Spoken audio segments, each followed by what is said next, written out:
Hello, listener, and welcome back to our continuing list of favorite composers in video games. I am Squat Cobbler, and I am joined by my aficionado of all things Eumatsu and more. Hey, Ratnado! You might say that I was the sequel, the part 2 introduced here on this here episode. Well, hey, I'm no wise guy, but I knew to give you a lead in there. What's up, Squad? How's it going? It's going good. All puns aside, we're talking about new people this time around, and I'm not gonna go first at risk of running out the clock again, like last time. I was given the chance to talk DK, and I talked DK for so long that Ratnado had to cram all of his Final Fantasy music talk at the end. But this time around, we're flipping that. We're flipping that. Nobuo Matsu's Great goes into him. All right, and we're almost there on time. We're about to hit our time mark. Yeah, we'll be getting into that soon. But first off, Ratnado, have you been playing anything lately? Oh man, actually, yeah, I've been jumping back into Link's Awakening.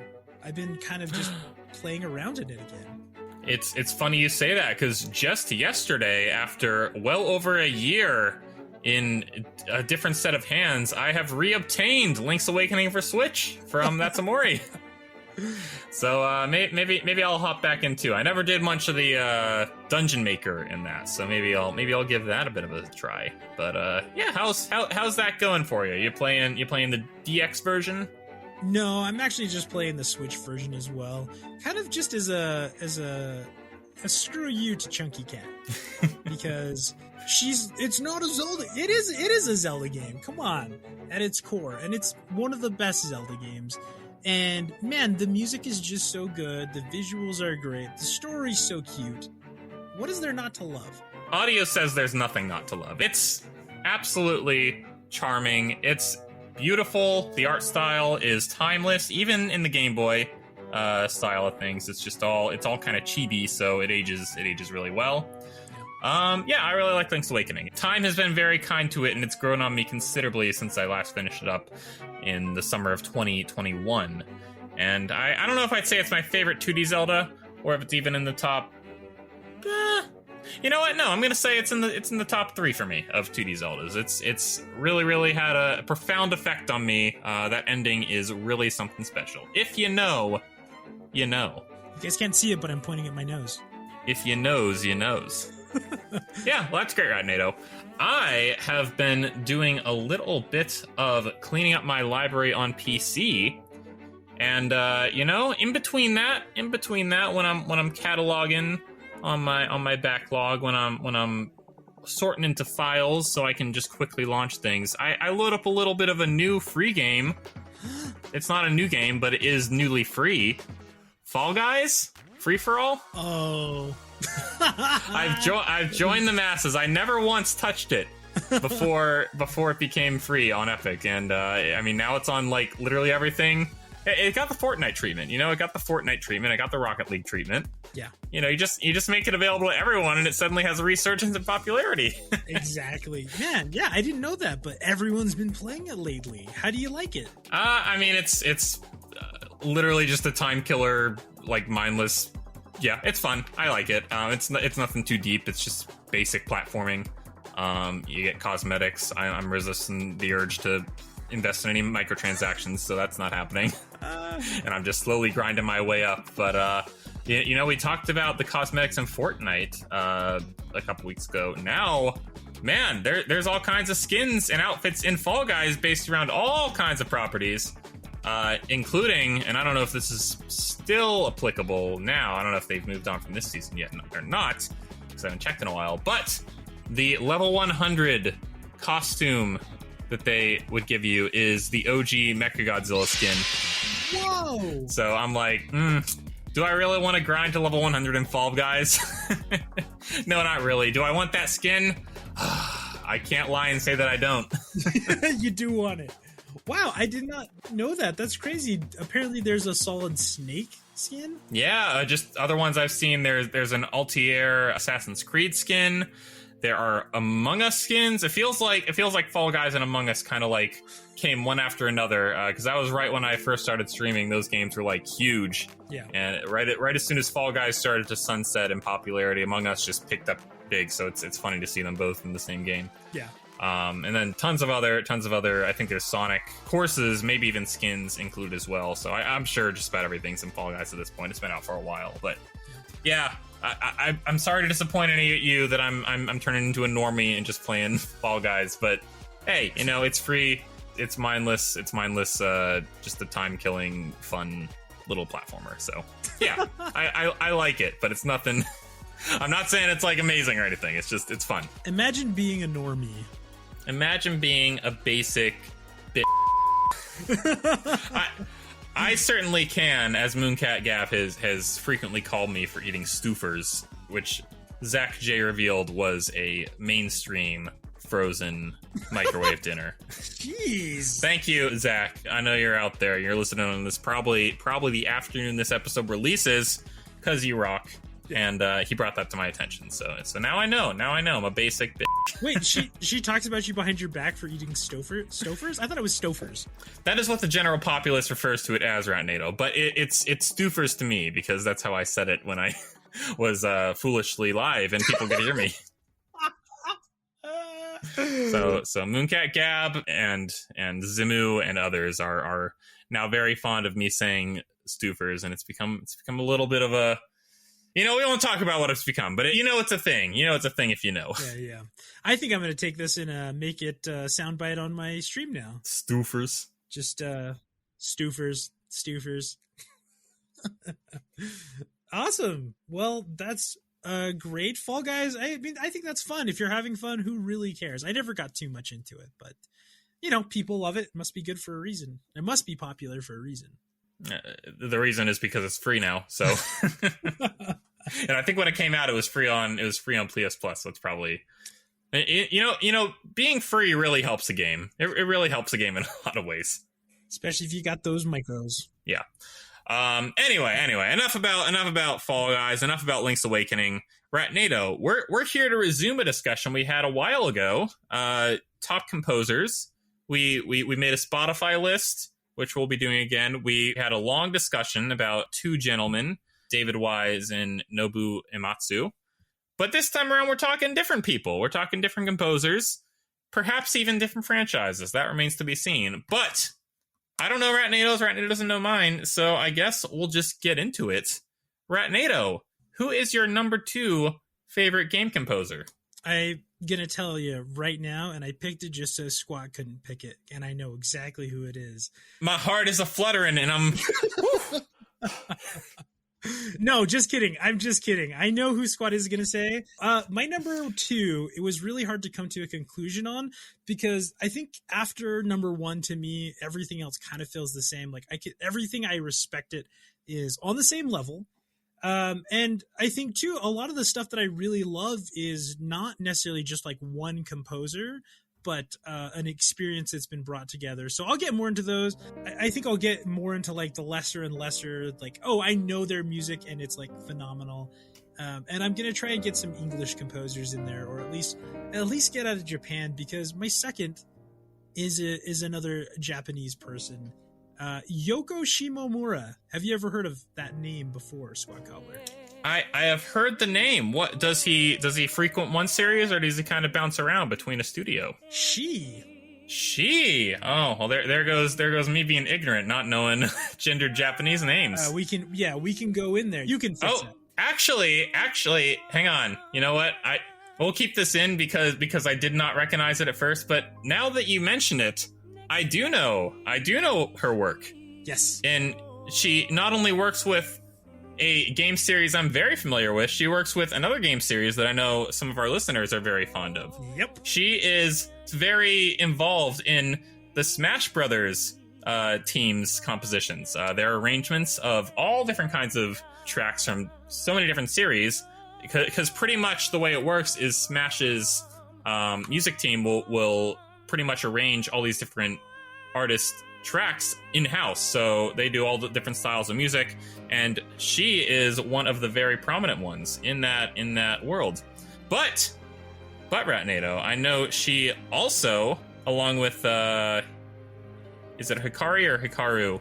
Utada Hikaru. They work on the Kingdom Hearts music. We've used a lot of that in Scrollies before. We've had a lot of those tracks suggested to us on Discords, and yeah, really fond of their work. So I'm looking forward to talking a little more about her in a moment. But before that, my composer, further illustrating that I am a basic bitch, is one that I didn't really come to because I was like, oh yeah, obviously this guy, but in terms of quantity of songs that I love, in terms of catchy melodies, earworms that are just in my head constantly, and I'm always looking up covers of and OSTs of online, I'm like, yeah, there's no way this guy can't be high on my list, perhaps even number 2. So Koji Kondo, of course, he's the man. There's no surprise here, folks, and maybe the rest of my list will be just as predictable as time goes on, but. Yeah. I can't deny it. The man's a legend. It basically speaks for itself, but we will talk about that as well in time. So, Ratnado, please tell me a little more about Yoko. Yeah. So, Yoko Shimomura, I think if you know me, and I'm coming to realize it, I'm just a huge weeb. I love everything that comes out of Japan. No, just kidding. Not everything, but a lot of my favorite series come from Japan, and Yoko Shimomura is really kind of like a staple. Does a lot. Nobuo Uematsu, for example, is, mostly known for Final Fantasy, but he ventured out of it. He did things here and there you can find that he worked on. But Yoko Shimomura, she'll work in so many different genres. She'll work on many different games. I mean, if you go and look up her discography, it's pretty wild. And one of the main things that I remember hearing, and the first thing, like probably one of my first introductions to like video game music that was like not Final Fantasy, that was like, oh my goodness, this is incredible, is Street Fighter 2. Which, as I understand it, she kind of came out of college and they were just like, I don't know, could you do music for Street Fighter 2? She comes along and she kills it. You could say she composed tracks that go with anything? You might say that. Such as Guile's theme, which we hear all the time over on Samsonite D's. Yeah. You know who you are, big boy. Tons of great tracks in Street Fighter. Yeah, that's awesome. I did not know that she composed for that. I think there are some songs that she didn't. She might have gotten help on some of them, but I know like the main ones, the big ones that you know, I'm pretty sure were all done by her. I think some of the stuff that came on later with the World, what is it, Turbo Hyper Editions, the Turbo Edition, whatever they are, she may not have done like Fei Long and Cammy and so on, Balrog. I don't know if she did those for sure, but those are also really good. Fei Long, that's one of my favorite Street Fighter songs of all time. But I mean, just think about that cat, just everything that you got. Guile's theme, Ryu's theme, Chun-Li's theme. I would say these are just like iconic of video games, and especially for people my age, you play those and it immediately conjures up a time, a place, and a feeling, which is, our youths. No doubt. That's excellent. What you're saying before about all these different styles of music, all this variety, I absolutely have recognized that in Smash Bros. Library of tracks. I don't know which ones are specifically attributed to her or not, but I just know that there's so much variety there, so many different styles, and even tracks you wouldn't even think of being done in a certain way originally are just completely reimagined in a way in Smash. Yeah, and I mean, that's her at her peak. She's done so much, and I especially think in the last 7 or 8 years, it's a name that many people know. But yeah, she had her start kind of like just with like Street Fighter, things like Legend of Mana, which is also like a really, really good as well. Mario and Luigi Superstar Saga, so, she's even gotten into the Mario game a little bit. I'm sure you listen to that, she brings her own style into that, but it still probably remains pretty faithful to the Mario brand. I think the thing that most of us, like you were mentioning earlier, that a lot of people we know would know, is her work on Kingdom Hearts. Yeah, I know the Kingdom Hearts music better than I know the Kingdom Hearts games. I mean, well, I should say I know everything about the Kingdom Hearts games because I think like Nomura now, thanks to Shraxa, changing my perspective. But Yeah, Dearly Beloved, Hikaru, or Simple and Clean as we know it in the English localization, Hollow Bastion, Traverse Town, all that music is just so catchy. Destiny Islands, I mean... all the Smash Bros. Tracks. All the one. Hey, I knew them before they were in Smash, okay? So we only got added to Smash in the last year. Fair. Yeah, she did a lot of that stuff, and I think her style is just like so good. It's reminiscent of, I mean, she's got a little jazz. It's very like upbeat in its way, while still kind of like bringing classical. And so I think if you know if I ever made a video game or something and I got to choose who to score it, number one, obviously Nobuo Uematsu, more than likely. But I don't know. I'm also, even though Nobuo is my favorite, if I had to ask somebody to make it, I might actually ask Yoko Shimomura, because she's so inventive. Everything that she does is like, it has this feeling of freshness and lightness that comes to it, and I really respect it. I really came to know more about her and know her music because of Final Fantasy 15. You know, she comes in, and she just like immediately creates a specific sound. I feel hers is so iconic, and in a way, I guess, a little Kingdom Heartsy. I think if you never played Kingdom Hearts and then you played Final Fantasy 15, if you'd never played Kingdom Hearts, played Final Fantasy 15, and then played some Kingdom Hearts music, you might even be like, huh, this sounds like Final Fantasy 15. Yeah, it's kind of whimsical, isn't it? Kind of like the classic Disney influences, like Sherman Brothers and you know, of their early Golden Age cartoons and movies. Her music just has such a feeling. It's like jazzy, a little bit poppy, but then it also brings in the classical, which is just like such a unique combination. Like you said, it's whimsy. It's nice. And so I love when she then gets into like boss themes, because her boss themes are like so, I don't know, they feel determined but also light. Like they're not, like I love a Final Fantasy boss theme by Nobuo Uematsu. Love it.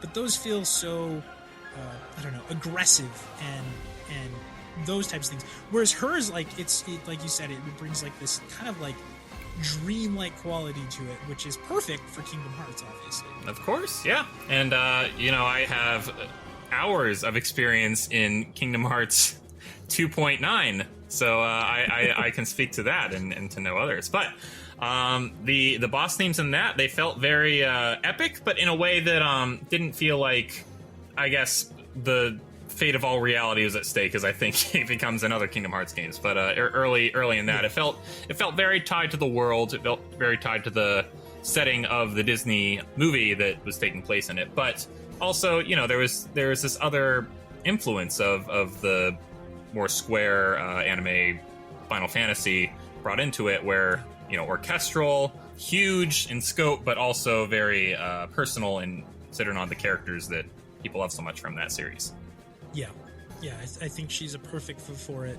And the latest thing she's done, Squat Cobbler, she did some work on Mario plus Rabbids Sparks of Hope. Yes, so this is quite possibly, I mean, the game hasn't come out yet, it comes out in October, but this trio of composers working together on this game. Grant Kirkhope worked on the first one. I think he did a great job. And, you know, not to spoil any of my further picks on this list, but we may be talking about that in the future. Yoko Shimomura is coming on to work on the sequel as well. And Gareth Coker, who worked on the Ori games, which have absolutely amazing music. They're all three working on Mario plus Rabbids Sparks of Hope. Why that game is getting this dream team, I don't know, but I'm not going to complain, because I was very happy with the music in the first one. yeah, it should be amazing. That's really kind of like, I think that's it. That's all I really have to say, is I think that she's really started to pop off in the last 6 or 7 years, and I'm happy to see it, because her music is really good.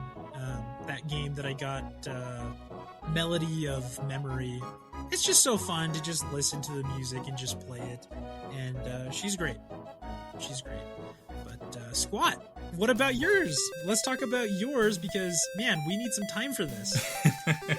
Yeah, man, let me just breeze on through. No, Rat Nato was more considerate than myself last time. He's actually given me a fair chunk of time to actually talk about Koji Kondo, where Yoko Shimomura is rising to prominence and really starting to peak and enter the prime of her career. Koji Kondo is essentially retired at this point. He comes back to do maybe a couple tracks every now and then. The last time he was really involved in making the full soundtracks of games was the GameCube era. And even then he was getting some help, so it was really more like the N64 era that he was fully taking on the composer role. But yeah, what a career. He was one of the early hires when Nintendo started entering into the console era of making video games. And he wasn't even like their go-to guy back then. He was just one of many composers they had on their teams. He didn't have formal training, just like David Wise, I talked about last time, didn't. But he was very into music from a very young age. He loved foreign jazz, so American jazz. He loved Latin music, and he loved Japanese fusion music, which is kind of like a poppy street music that you'd hear over there at the time. He was in a cover band. He played a lot of Deep Purple songs like Smoke on the Water. So a lot of influence from hard rock. Yeah. Yeah, I was going to say, I can see that. Hear that, literally. And a lot of his early tracks that have become iconic in their own right are basically just slightly altered covers, 8-bit covers of popular music at the time. So, I mean, hey, influence comes from all over. Imitation is just, the other side of that coin. But he's also made some absolutely amazing original tracks that I'll talk about as well. But yeah, he started out pretty humble. He worked on Punch-Out, the arcade, and I think the NES ported that as well. He worked on some of the NES sports games, and it wasn't until obviously his most famous track, probably Super Mario Brothers, the main theme, the overworld, and the rest of that game soundtrack, that he really became kind of the face of Nintendo's music department. So yeah, I mean, it's iconic. I'm just going to be saying iconic a ton as I'm talking about him. But yeah, it's just so catchy, and he claimed to never really get inspiration while he was at work, funny enough, actually working on these games. He would usually wait until a pretty far along prototype of the game was done to start working, so he could get a fuller idea of what the style should be, how it would complement the levels and the art style of the game. So he started with something kind of light and fitting the atmosphere of Super Mario Bros. The hills, the rolling hills, the pipes, the mushrooms, something kind of like classical. He never released it, so I'm guessing it's something kind of like light fantasy. But sure, he's like, this isn't really working. Let me find something with a little more speed, a little more momentum, because Mario goes fast, and he starts running, and that speed carries through. So that's where we got the Super Mario Bros. Theme. And yeah, that track ended up becoming iconic, and that whole game soundtrack was very much taking inspiration from works that inspired him at the time. But as he continued to work on some of the games that would end up becoming the big tentpole franchises for Nintendo going forward, Legend of Zelda, the latter Mario sequels, Yoshi, he kind of developed his own style from his influences, and they ended up just becoming some of the more recognizable tracks in the entire franchise, going on to be reused in some of the games even to this day, characters themes or as location themes, and yeah, instantly recognizable. That's really what I'd say is the main takeaway from his library, is that it's recognizable, it's catchy, it's an earworm, and it's iconic. So the question of whether or not a soundtrack is done by Koji Kondo is more of a question of, what style did he establish? Because even the games coming out now that he's not involved with, beyond just the general supervising role, it's all done in the legacy of the style he established back then in the 8-bit, 16-bit era. And the last game he really had full creative control over the soundtrack, and that was, for the most part, his sole responsibility, was, I think, his best work, his magnum opus, and that is Legend of Zelda Ocarina of Time. Yeah, exactly. I think one thing I remember hearing I remember watching a video just about how he took the buttons that were used for the Ocarina in 64, right? And he created even kind of with that in mind, because they would have to be these recognizable sounds that you could presumably replay with your Ocarina, which is to even go that granular with it is pretty crazy. Absolutely. And the cool thing about that is that he worked around that all being based on the same 5 notes for the majority of the game's songs. And what's really remarkable is that not only do they have to be memorable, so that the player can easily plug them in, because there is a way to look them up manually, but it's a lot easier to just plug them in. Like, it's way easier to just plug them in manually from memory because they're so, quick, easy to remember, and they stick in your mind because they're so recognizable. But they each demonstrate such a variety in style and such a different feel and atmosphere to each of the songs on the soundtrack. And the fact that they were all based on the same 5 notes is just remarkable to me. I don't really know how he did it. He just has a mind for it, I guess. And yeah, that's where I think he really peaked. And he continued to do songs after that, but he's usually with assistance from someone else, because I'm sure, the bigger the games got, the more tracks were needed, and the more he needed some assistance with that. So for Majora's Mask, for The Wind Waker, for Super Mario Sunshine, he had help with that. And later on, as the Wii was coming out, as the GameCube was starting to wind down, he'd usually only do like maybe a couple of tracks per game. For Super Mario Galaxy, he would do the Egg Planet, the first galaxy in the game, and Rosalina in the Observatory. Those were his 2 big contributions to that game. Likewise, as games continued to go on, he would usually contribute a track, or he'd overview, supervise the whole game to make sure that it was continuing in that style. And a funny story with Super Mario Galaxy is that when the composer was brought on for that, Mahito Yokoda, he came on and composed a couple tracks to just demonstrate like a style, demonstrate this is kind of what the theming of the game's going to be based around, the sound font we're going to be using. Yeah. And Koji Kondo didn't like it. He said it's no good. He said, if you have any notion in your mind that Mario is cute, get rid of it. Mario is cool. He's so cool. That's what Koji Kondo said. The composer of the series that had been there since day one. So who are we to doubt him, folks? Nothing's cooler than an Italian plumber who stomps on turds. Hey, nothing's cooler than Mario, according to the man himself. But I think, at least in terms of his music, yeah, I can kind of see that. It's groovy. It's got a rhythm to it. And one of his more recent contributions to the most recent Mario game, Super Mario Odyssey, is actually my favorite track in the game, Steam Gardens.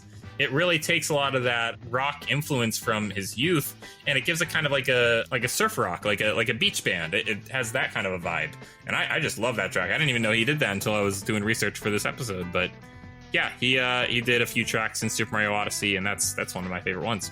So yeah. The man's iconic. I mean, I'm saying the same thing that's been said countless times over the years. Again, he's for the most part retired now. He only really contributes occasional tracks to the new games going on. But the tracks that he did back in the day are continually remixed and reincorporated into new games. And I think, honestly, that's the most you could really hope for a composer's legacy, is to have your music live on and to be adapted into more of a modern style as time goes on. So yeah, Koji Kondo, he's the man. Yeah, I agree. I think one thing I wanted to say really quick too is that he also really inspired, for me, writing, which is weird to say because he's a composer, but I think as a kid with like Ocarina of Time and stuff, that music had all these, like in a unsubtle way, but like it kind of showed you how to create mood and how to do all these different things with different sounds, different, aspects of music that there are. And I remember one story I told, I don't know, you probably heard about this, is that he, like a lot of the backtracking music in Ocarina of Time was taken from like this specific CD of music and sounds from across the world. Oh, I didn't know that, but that makes sense, because it is, I mean, it's all in Hyrule, that game, but it is kind of globe trekky in the sense that the Gerudo is it's like a desert, but it's got like a Latin feel to it. The forest kind of has like a classical, like fantasy feel to it. Hyrule Castle Town is more like a medieval market. Yeah. I don't know the word for it. It's kind of like a court gestury, like, upbeat. Yeah. Theming. There's some, especially I think for the temples, he took the CD, I guess like the story is, it's a lot longer, but he goes for a walk on his lunch breaks and he goes to his store and he just like starts picking up some CDs and listening to them and being like, ooh, I'm just going to use this, change the tempo, change some stuff around. And that was like, not the full song, but the backing track or the inspiration for a lot of his music. And in writing, that was kind of like what I do now. I watch TV shows and movies and play video games that I don't think are particularly interesting to me, but they give me more depth and dimension, and they let me start somewhere. And so that's something that I can actually attribute to Koji Kondo, of just like, oh yeah, get out of your style, see what other people are doing. And like you said, imitation is one thing, but that leads to inspiration. That leads to, hey, use things for inspiration. Yeah, much as he himself grabbed inspiration and influence from all over, you are likewise doing so from him and his music. Yeah, that's awesome. Yeah, he's really cool. I think his tracks are going to continue to live on and be remembered and be remixed and played for years to come. But yeah, it's really remarkable how he came from the beginnings of the console gaming world as we know it now, and it's still very heavily in effect. So it's a basic answer. I am a basic bitch, but he is my number 2 composer. Squat, you really wanted to take away the record of highest swears in a Scrollies episode from Sam, didn't you? I couldn't let a guest claim the title from one of the hosts for too long now, could I? Exactly. I'm just a foul-mouthed boy. I'm sorry, audio. I know you're a sweet boy. You're taken aback by all this swearing, so we'll let it go now. Okay, we're gonna be a PG podcast again. No more censoring. Oh man, great! Thank you so much. I mean, I think I agree, and I didn't go with Koji Kondo just because I kind of knew you were going to. I'm too predictable, folks. I mean, hey, I'm not promising any surprises going forward for the rest of my list, but when I was just looking at all the music I listened to, and I was looking at all the game series that I enjoy the music from, I'm just like, his name's all over everything, so it's inevitable. I'm gonna have to choose him. Sure. Yeah, and he's so big. He has so much music out there that people know. It's hard not to. Yeah, and Yoko Shimomura, I mean, again, I don't know exactly what to attribute with her versus whatnot, but I'm very influenced by her work in Smash, and Kingdom Hearts obviously is such an iconic game series with such memorable music that, yeah, her as well. I think both very, very prominent figures in the video game music world, both past and present. Yeah. But watch out for number 3 in who knows how long, because another few months probably, because you're gonna see who it is, and I bet it's gonna. Well, mine might not surprise. Maybe it will. Squat. Well, let's just say I think my next pick will be okay. I think I know who it is, but we'll talk about that later. As always, thanks for listening, everybody. Check out, we've done some more playlists for these that you can go check out. We'll put the links in the description, and go check them out. These are just some of the stuff we like, what we like about our composers, and some of our favorite. And yeah, I think it's a fun time. Yep, Spotify links will be in the description. If you guys want to listen to that, we would appreciate it. It's down there for you to listen to. Yeah, thank you, everybody. We will catch you in the next one. See ya!